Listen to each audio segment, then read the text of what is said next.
Markus pasal 2 ayat 1 sampai 12 ya. Markus pasal 2 ayat 1 sampai 12. Saya akan baca ayat yang pertama, nanti Bapak Ibu ayat yang kedua dan saling bergantian ya. Markus pasal 2 ayat 1 sampai 12. Ya, saya akan baca yang pertama.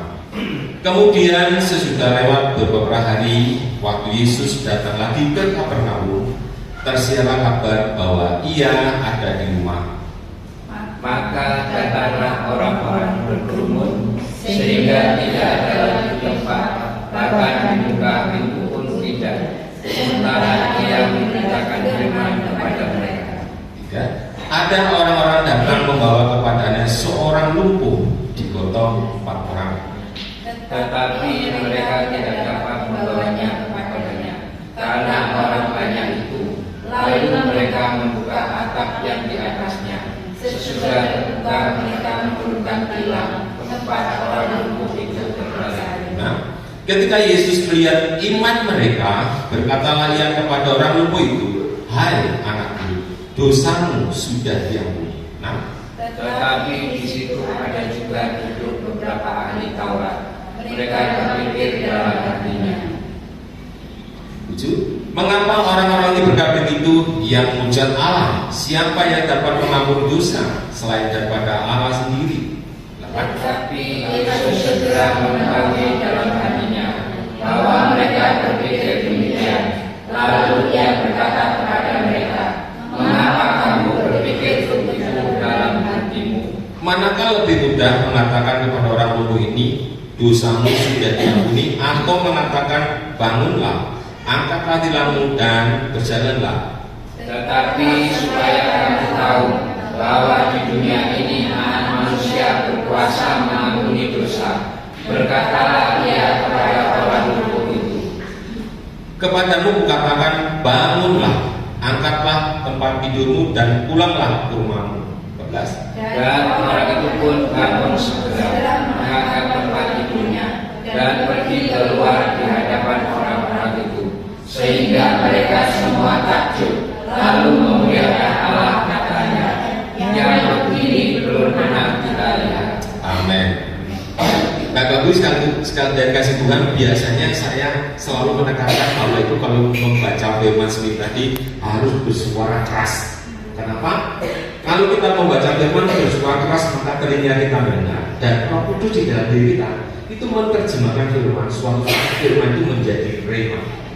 Saya selalu berulang-ulang kalau baca firman berarti harus lebih keras ya. Kita akan belajar di sini tentang pemberian bukti. Di situ tadi diceritakan tentang kondisi orang lumpuh ya. Orang lumpuh, dia ingin sembuh, dia dengar bahwa Yesus yang banyak menyembuhkan orang itu datang ke Kapernaum. Di kota itu dia mendengar, maka dia ingin sembuh orang lumpuh itu. Tetapi dia nggak bisa apa-apa karena dia kondisinya lumpuh. Orang lumpuh itu, saya punya teman, saya melihat anak ini sakit lumpuh, saudara. Karena kecelakaan, jadi sudah berapa tahun ya, sekarang sudah hampir ada 8 tahun ya, itu lumpuh saudara. Saat saya datang pertama kali dia kecelakaan, saya cubit ini gak terasa gak terasa coba gak bisa bangun, gak bisa. Jadi orang lumpuh ini saya lihat anak ini itu tergeletak, tapi cuma bisanya teriak makan. Nah, pada saya ke sana, kita doa dulu ya, udah makan belum. Saya bilang, "Pak, makan." Papanya datang, minum. Jadi dia hidupnya bergantung pada mama papanya dan orang-orang yang ada di sekitar. Dia tidak bisa bergerak leluasa. Dia pun mau ke kamar tadi tidak bisa karena dia lumpuh. Ini ceritanya orang lumpuh tadi itu tahu bahwa dia Yesus datang. Biasanya Yesus itu sering membuat mukjizat terbanyak di kota Kapernaum. Saat dia mendengar, maka timbullah pikiran, saya mau sembuh. Tetapi kondisinya lumpuh, maka kalau kita baca konteks itu, orang lumpuh ini meminta bantuan 4 orang teman dia datang kepada Yesus. Pada waktu datang kepada Yesus, sudah berada di perjalanan dan mendekati penginapan itu, dia bingung, kok penuh di sini penuh, mau lewat depan pintunya sudah penuh. Ya, di penginapan itu sudah tersiar, Yesus langsung datang di situ. Banyak orang, kalau kita baca di konteks itu, orang-orang datang ingin mendengar Yesus, ingin mengalami mujizat Yesus. Tetapi juga ada orang-orang Farisi, orang-orang yang selalu tentang Yesus ada pun di situ. Ya. Sehingga orang lumpuh ini bingung mau lewat mana nih. Mau pintu depan tidak bisa karena sudah penuh. Mau lewat pintu belakang nggak bisa, samping sudah penuh. Bapak Ibu, orang lumpuh ini punya iman yang besar. Kalau saya bertemu Yesus pasti sembuh. Makanya dia berusaha bagaimana cara mengatasi supaya dia bisa bertemu Yesus jauh-jauh, tidak sia-sia, tapi dia bisa berjumpa dengan Yesus. Salah satu cara, maka dia harus membuka atap rumah. Saudara ya, dia membuka atap rumah, kemudian mengangkat, membopong ke atas orang-orang lupa tadi itu, menurunkan orang lumpuh ini sakit persis di depannya lagi. Apa yang kita akan dapat di sini? Ini biasa kita baca ayat ini. Tetapi di sini ada tersirat secara jasmani, tetapi mungkin Bapak Ibu mulai lumpuh secara rohani. Apa Pak secara lumpuh rohani? Saudara dikasih Tuhan kekuatan, ya. Mungkin sekarang sudah tidak ada lagi kekuatan untuk berdoa. Biasanya kalau pagi bangun pagi itu berdoa, tetapi sekarang sudah mulai melemah, tidak berdoa lagi karena kesibukan. Biasanya ya saudara, karena saya juga pernah mengalami, kalau sudah dikasih berkat pekerjaan yang luar biasa, itu biasanya kita fullkan pekerjaan, bahkan kita lupa dengan kebiasaan dulu pada waktu kita belum dapat pekerjaan. Pada usaha pekerjaan saya meminta, saya berpuasa, saya berdoa minta Tuhan saya bekerja apa dinami. Tapi pada waktu kita dapat pekerjaan, maka kita lupa kalau biasanya pagi kita berdoa, karena kita buru-buru kita tidak berdoa. Kekuatan berdoanya sudah mulai melemah. Biasanya kita suka bersyukur, tetapi kekuatan bersyukur sudah mulai melemah. Bapak Ibu tahu nggak pada waktu bersyukur? Di bersyukur itu ada mujizat.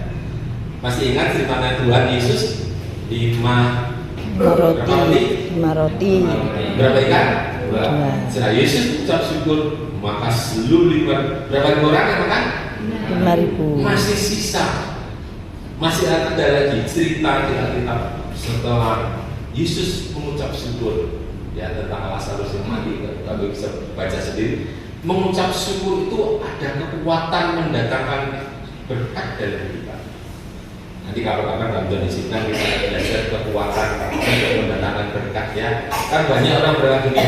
Hari kita kebetulan mulai di Malang ada seorang ketua PKL di Malang itu saya.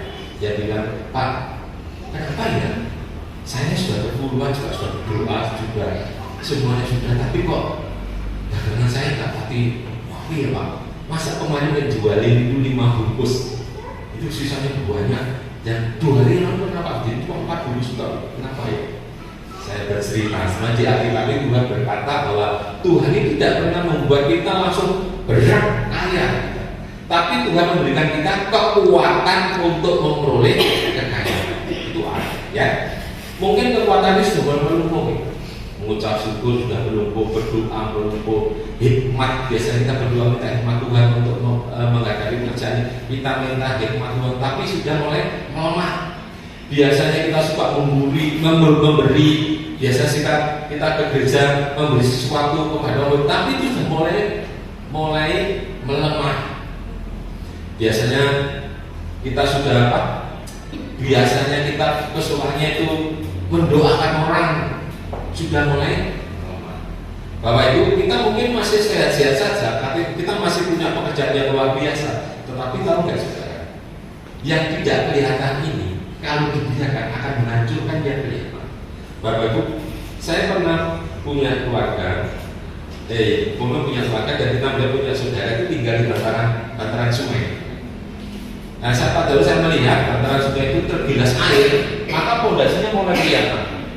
Padahal tadi tertutup jauh, ya jauh. Tapi karena banjir, akhirnya tanah ini terus melemah.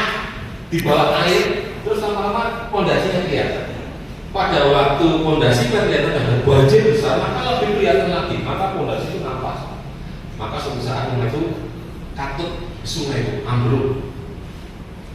Kadang-kadang kita membiarkan diri kita ini sukses di yang kehidupan jasmani kita sukses, tapi kita lupa bahwa pondasi itu kalau tidak ada kuat terus dibiarkan saja, kita melemah, maka lama-lama pondasi itu akan kelihatan, akan kesombongan itu nampak menguasai hidup.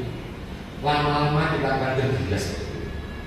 Maka firman Tuhan katakan, coba kita baca satu lagi ya, Ulangan 8 ayat 18. Ulangan 8 ayat 18. Saya baca pelan-pelan, Bapak Ibu catat saya. Ulangan 8 ayat 18. Tetapi haruslah engkau ingat kepada Tuhan Allahmu, sebab Dialah yang memberikan kepadamu apa? Kekuatan apa? Untuk memperoleh kekayaan. Dengan maksud menggunakan perjanjian, meneguhkan perjanjian yang diikatkannya dengan sumpah kepada nenek moyangmu seperti sekarang ini. Jadi Tuhan itu memberikan kekuatan pada saudara saya, kekuatan untuk memperoleh kekayaan. Ya saudara, apa kekuatan kekayaan? Ada kekuatan hikmat, ada kekuatan bekerja, ada kekuatan memberi, ada kekuatan mengelola keuangan, ada kekuatan bersyukur, ada kekuatan untuk bekerja, ada kekuatan untuk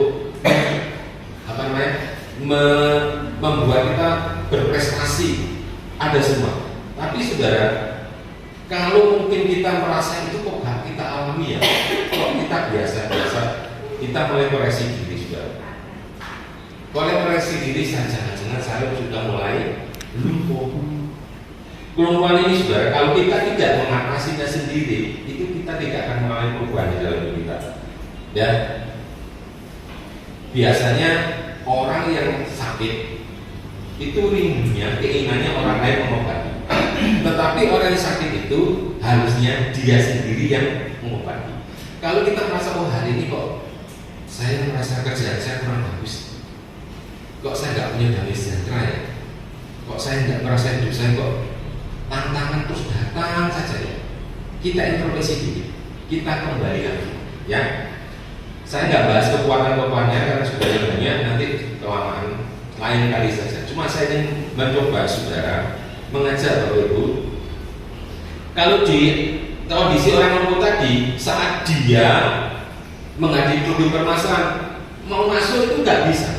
Seperti pernah nggak saudara mengalami permasalahan, jalannya sini buntet, jalannya sih buntet, sekarang nggak ada jalan keluarnya. Saya harus bagaimana Pak? Nggak ada jalan keluar. Problem permasalahan saya gak seperti maju ke depan berdoa, wes buntet, karena Tuhan kajar sama sekali. Bapak Ibu, orang lumpuh ini saat dia berhasil melompati orang-orang di depannya, dia jatuh di depan kaki. Yesus pertama kali bilang Pak, tidak ayat 5, tidak langsung angkatlah tilammu dan tidak tidak. Ayat 5 dikatakan di situ, coba ayat 5 tadi. Ketika Yesus melihat iman mereka, berkatalah ia kepada orang lumpuh itu, hai anakku, dosamu sudah diampuni. Jadi pada waktu Yesus pertama kali melihat imannya orang lumpuh ini besar, dia tidak langsung angkat tilammu dan berjalan, tapi dia bilang, hai anakku, dosamu sudah diampuni. Ternyata kelumpuhan ini saudara, kalau dibiarkan itu melahirkan dosa. Jadi kekuatan Tuhan juga tidak ada lagi. Biasanya berdoa nggak berdoa, biasanya bersyukur nggak pernah bersyukur, biasanya sukanya memberi nggak mau, biasanya bisa mengatur mengelola uang tidak bisa mengelola uang. Saudara, itu semua kekuatan-kekuatan dari kita kalau sudah meluntur semuanya, maka menumpuklah problem itu secara nggak sadar dari kita. Kalau kita mau menyelesaikan problemnya gimana Pak? Seperti orang lumpuh tadi belajar gimana? Dia orang lumpuh ini dibopong oleh 4 orang, lompat orang depan. Kalau kita Pak, kalau saya Pak, ada problem masalah Pak, jangan buru-buru ngambil keputusan, jangan buru-buru ambil jalan pintas. Jadi kalau problem permasalahan kanan tidak bisa jalan, kiri tidak bisa jalan, saudara berhenti berdoa, pikiran saudara perlu di-upgrade, perlu diperbarui. Saudara semua punya HP. Pernah nggak HP saudara pada di restart ada pembaruan sistem? Dia bilang, wait, tunggu. Problem permasalahan di depan kita tidak bisa teratasi. Jangan mengambil jalan pintas, tetapi upgrade, pembaruan pikiran. Wait, tunggu. Apa yang tunggu? Coba saya mau mengajak Bapak Ibu membaca dalam Roma 12 ayat 2. Roma 12 ayat 2. Mungkin jemaat yang tadi ya membaca kali ini. Roma 12 ayat 2, pelan-pelan tapi keras ya. Roma pasal 12 ayat 2, demikian bunyi firman Tuhan. Janganlah kamu menjadi serupa dengan dunia ini, tetapi berubahlah oleh pembaruan pikiranmu, sehingga kamu dapat membedakan manakah kehendak Allah, apa yang baik, yang berkenan kepada Allah, dan yang sempurna. Amin. Janganlah kamu menjadi serupa dengan dunia, tetapi berubahlah oleh pembaruan pikiran, budi jiwa. Ya. Jadi pada waktu berpermasalahan itu datang di depan kita dan kita sudah mentok tidak ada jalan keluarnya. Jangan buru-buru ngambil jalan pintas. Contoh jalan pintas itu gimana, Pak? Ini waktunya kita mau bayar cicilan. Ini kebanyakan di masyarakat kan banyak angsuran ya. Ada nggak angsuran? Jadi masyarakat UMKM atau pedagang itu banyak angsurannya. Waktunya angsurannya besok sudah jatuh tempo tapi belum ada duitnya. Jangan perlu, aduh utang lagi di sana buat bertuju. Nanti utang sana, kemudian utang lagi. Tidak. Jangan buru-buru, stop dulu, tunggu, baik. Baru pikiran, tapi berdoa kepada Tuhan. Saudara-saudara, mengapa Pak pikiran kita ini harus dibahagi? Supaya kita ini tidak buru-buru mengambil keputusan. Bapak Ibu kasih benar. Sebenarnya Bapak Ibu ini berasal dari mana? Saudara dan saya ini harus tahu asalnya dulu. Saudara Bapak Ibu ini asal mulanya itu dari surga pada dunia. Yang dari surga katakan, yang dari dunia, nggak ada katakan. Baik, kalau saudara yakin dari surga, maka saudara harus mengambil keputusan berdasarkan hukum surga. Di dunia ini berlaku dua hukum surga dan hukum dunia. Kalau saudara Bapak Ibu itu tahu benihnya dari surga, maka hidup di dunia berdasarkan hukum. Kalau saudara dan saya hidup di dunia dan kita asalnya habitat kita di surga, tapi hidup kita menggunakan hukum dunia, benar tidak? Kesalahan. Bapak Ibu dan saya kan benihnya dari surga, hidup di dunia, harusnya pada hukum apa? Surga. Surga kan habitat kita di surga. Saudara yakin tidak dari surga? Ayo buka Yohanes 17 ayat 14-15. Pelan-pelan kita baca ya. Yohanes 17 ayat 14, 15, 15 dan 16. Demikian bunyi firman Tuhan. Aku telah memberikan firman-Mu kepada mereka dan dunia membenci mereka, karena mereka bukan dari dunia, sama seperti aku bukan dari dunia. Aku tidak meminta supaya Engkau mengambil mereka dari dunia, tetapi supaya Engkau melindungi mereka dari pakai yang jahat. 16. Mereka bukan dari dunia, sama seperti aku bukan dari dunia. Nah, ini Yesus itu berdoa sekarang disalib, berdoa buat murid-muridnya termasuk saudara. Sekarang saya mau buat spesifik. Di ayat 14 dikatakan aku telah memberikan firman. Aku ini siapa? Ye. Nah sekarang nanti aku diganti Yesus, firman-Mu nya diganti Bapa, mereka ini diganti aku. Nanti sudah ada engkau diganti Bapa.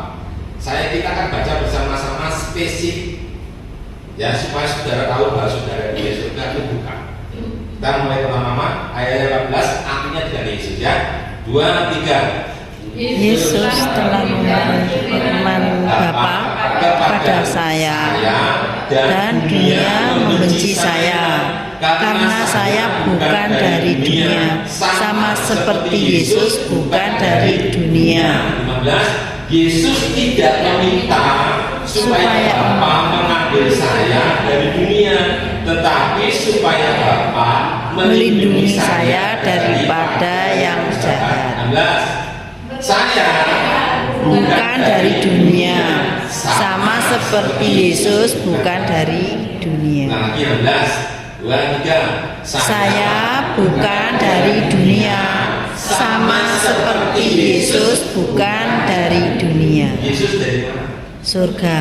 Berarti saudara dan saya dengan Yesus sama dari sorga. Kalau saudara yakin bahwa saudara di surga, saudara hidup di dunia ini menggunakan hukum dunia, saudara lama-lama akan tergilas dengan kondisi dunia.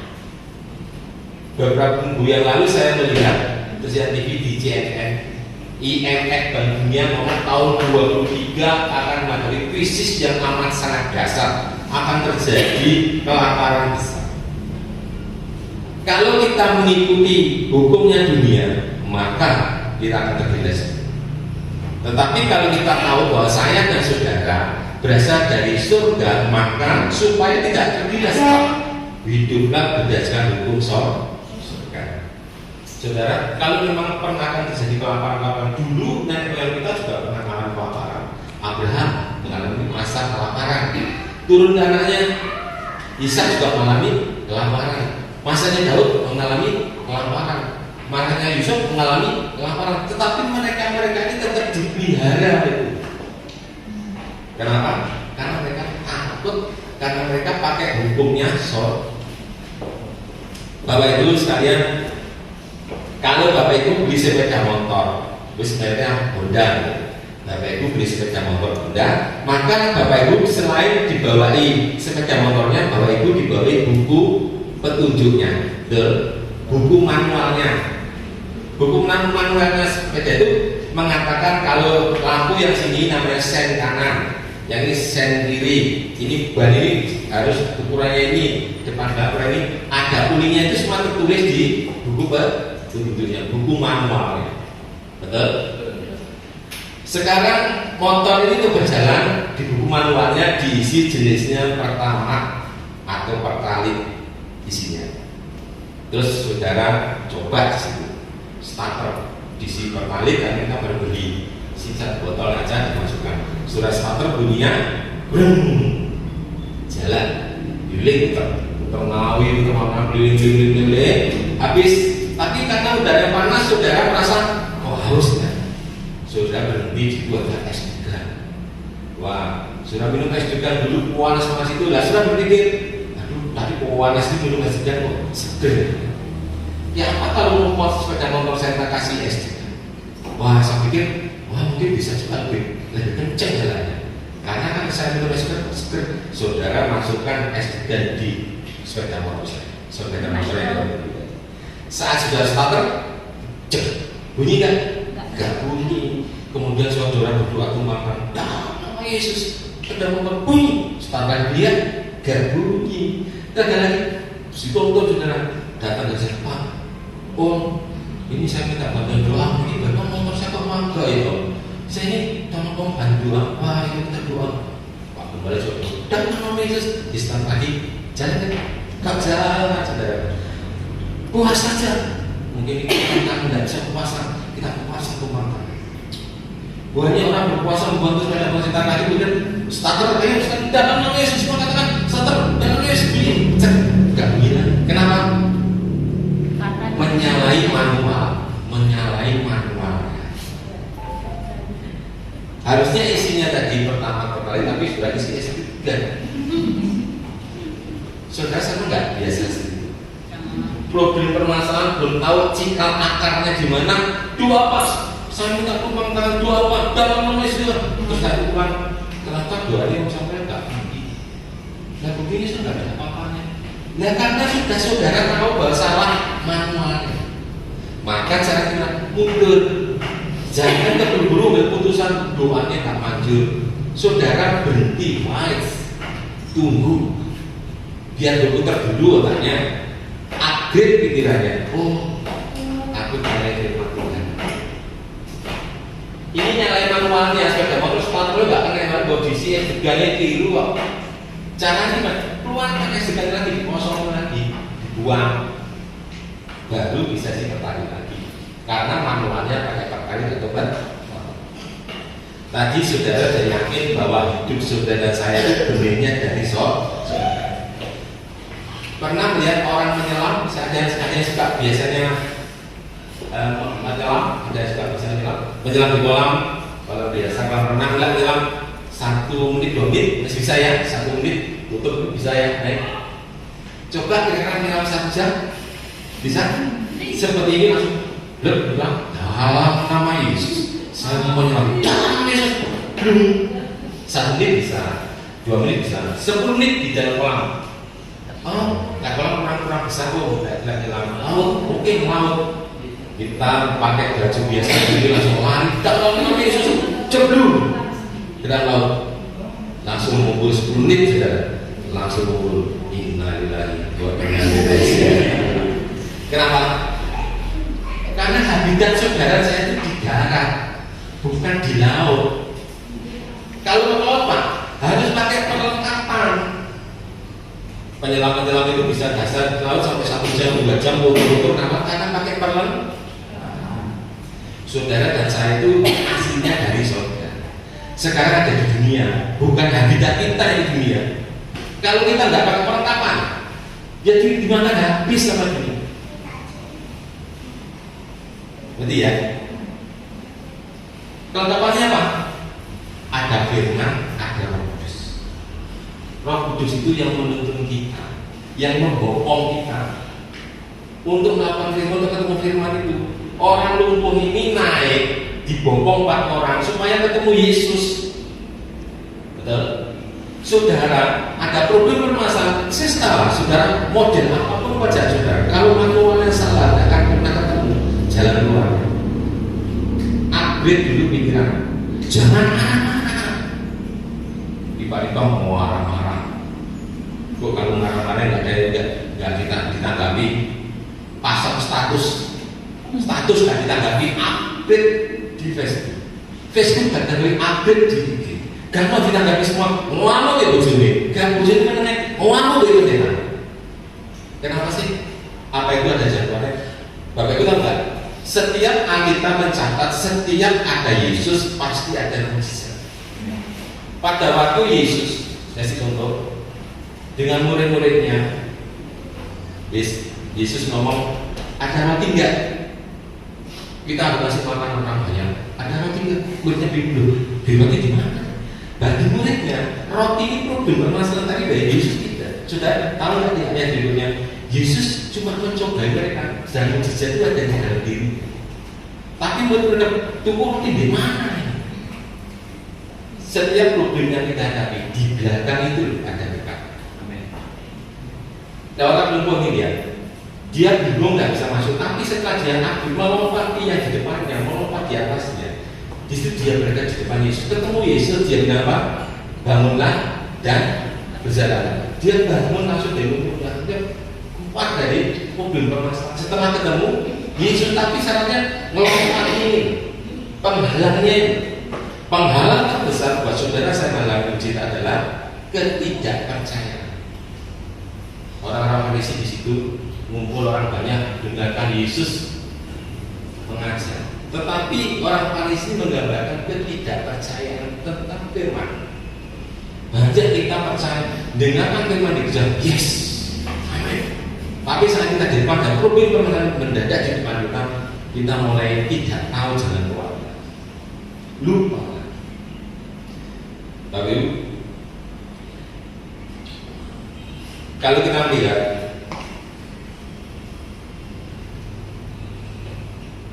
orang lumpuh tadi yang sudah dia bisa ketemu dengan Yesus, maka dia bisa apa?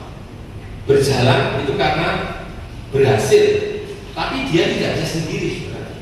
Dia butuh orang tadi yang membawa. Saudara saya mulai berdoa permasalahan, jangan dulu kita punya Roh Kudus yang menolong kita berdoa. Roh Kudus tolong, ini problem permasalahan besar sekali. Karena aku mengatasi ini gimana ya? Kalau sistem dunia itu berbeda dengan sistem surga, saudara.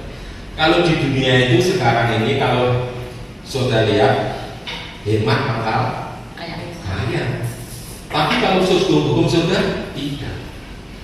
Ada orang yang menyebar tetapi malah berkelimpahan. Ada orang yang menghemat luar biasa tapi malah kekurangan. Beda. Hukum dunia mengatakan, kamu loh salah, ya minta maaf loh, kasihan deh, kamu salah, kami minta maaf. Itu hukumnya dunia, hukum surga berbeda. Kamu kok gelisah kenapa? Aku tadi lo dimaki-maki usaha nggak salah. Loh, kamu yang minta maaf sekarang yang salah. Enggak, kamu nggak bisa tidur, nggak bisa tidur, kamu yang salah. Hukum surga berbeda. Ya. Hukum dunia suka kalau diberi. Saudara beri suka dong, apalagi duit gambarnya merah-merah diberi suka. Tapi hukum surga lebih baik memberi, berbeda lagi, hukumnya berbeda. Jadi bagaimana saudara dan saya merespon tentang firman? Itulah jalan akhirnya.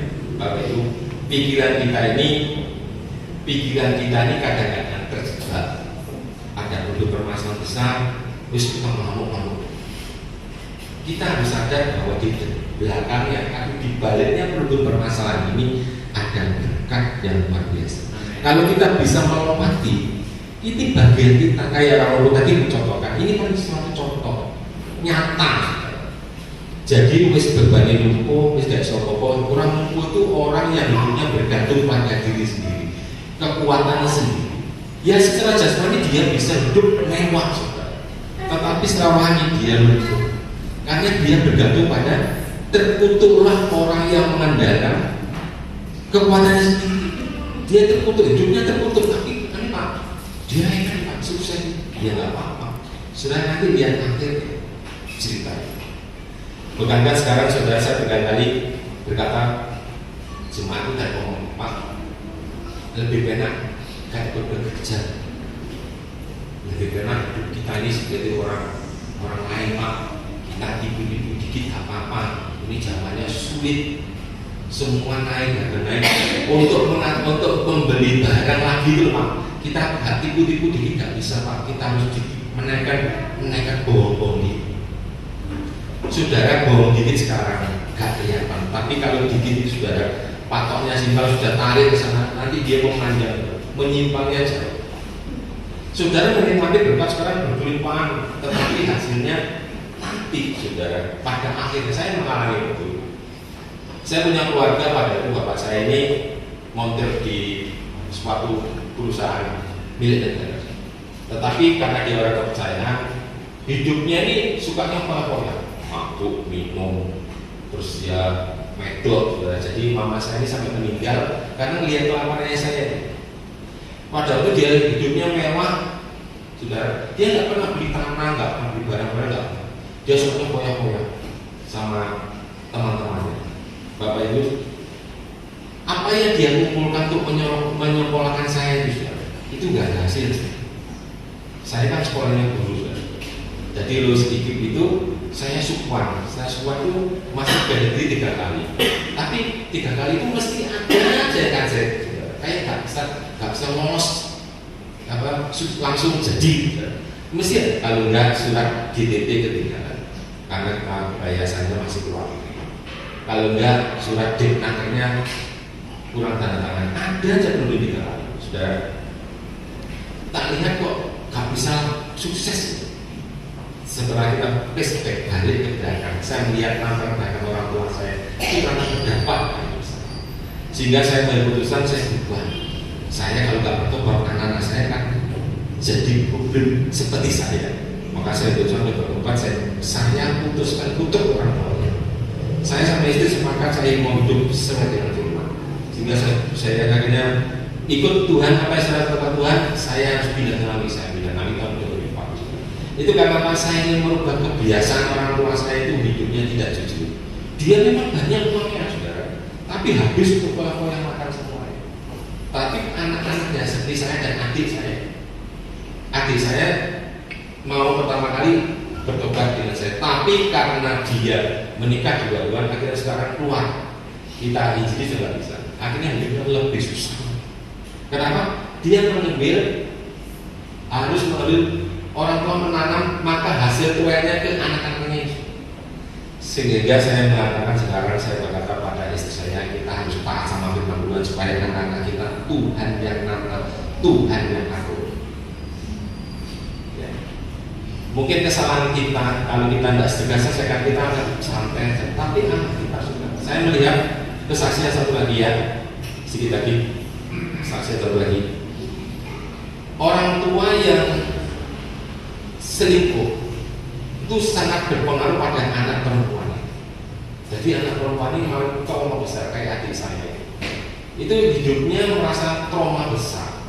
Sampai akhirnya utang sini untuk makan, utang sini. Sedangkan kita bantu, dia bilang utang dia ambil, kita bilang utang dia ambil. Tapi hidupnya tidak pernah ada perubahan. Sampai akhirnya yang lainnya, saudara semua yang lainnya tidak mau diutangi lagi karena berkali-kali utang tak bayar. Kenapa sih begitu? Hidupnya sendiri karena dia meninggalkan Tuhan. Ya, Bapak Ibu masih Tuhan, makanya kita orang tua harus hati-hati, harus taat sama Tuhan, harus taat sama Tuhan. Ya, pagi hari ini firman Tuhan tidak banyak, tapi ini menjadikan contoh memang saya mencoba mengamati dan mengerti. Saya pada problem permasalahan saya, Tuhan tolong saya harus update pikiran, jangan buru-buru, jangan-jangan sampai saya salah, jangan-jangan saya menyalahi manualnya. Ingat-ingat bahwa saudara dan saya itu benihnya dari surga. Kenapa sih Pak teman-teman kita ini kita ajak bekerja kadang-kadang mau atau enggak? Itu bisa ditanya, ya dari surga kan? Yohanes 17 itu mengatakan 14-15. Kalau sudah baca ungkapnya di situ, itu doanya Yesus sebelum dia disalib meminta supaya saudara dan saya, anak-anaknya, supaya di mana Yesus ada, kita juga ada di situ.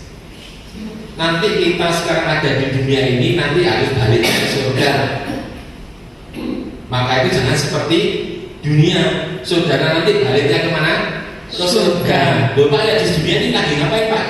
Di dunia ini kita lagi menjadi duta besarnya Tuhan untuk mencari saudara-saudara kita yang benihnya dari surga. Ayo balik. Kita ini bukan mencari saudara-saudara kita yang benihnya dari surga, itu diajak balik ke surga. Caranya pakai hukum surga. Musik silakan. Bapak Ibu Tuhan, semoga firman yang singkat ini menjadi rema. Ada problem permasalahan datang, yang paling paling banyak biasanya ekonomi dulu. Kalau ada masalah ekonomi datang kepada kita, jangan buru-buru ambil keputusan, tetapi berdoalah kepada Tuhan supaya Roh Kudus ini nanti yang mengangkat kita. Roh Kudus yang menolong kita. Kita mau diapakan? Update pikiran, kembali ke manualnya. Ya.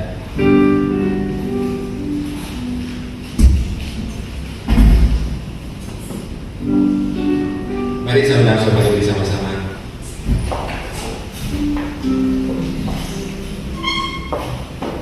Terima kasih. Kita melihat musim selalu bernyanyi. Ada pujian juga mengatakan musim akan selalu berganti. Aja tinggi-tinggi.